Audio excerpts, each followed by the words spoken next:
আজকে নিয়ে চলে আসলাম একটি কাপ নুডলস রান্না করা রেসিপি।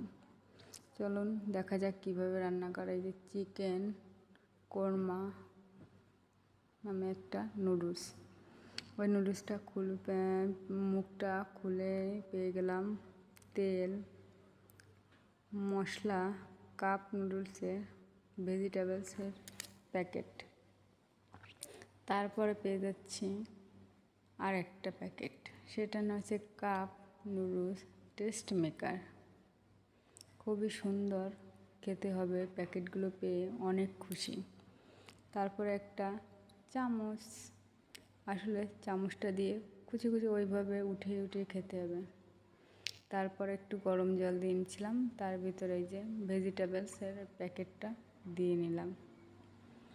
কিছুক্ষণ পর টেস্ট মেকার নুডলসের মশলার প্যাকেটটা দিয়ে গুঁড়ো দিয়ে নিয়েছিলাম।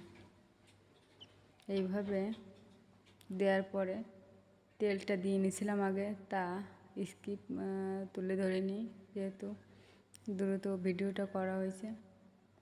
তারপর মশলাটা মিক্সড করে রেখে দিচ্ছিলাম প্রায় 3 থেকে 5 মিনিট।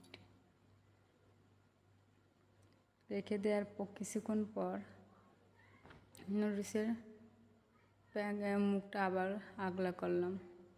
দেখুন নুডলসটা কত সুন্দর কালার এসেছে এবং খেতে খুব সুস্বাদু, দেখে মনে হচ্ছে অনেক সুন্দর হয়েছে। আসলে খেতে এতটা স্বাদ হবে কখনো বুঝতে পারিনি।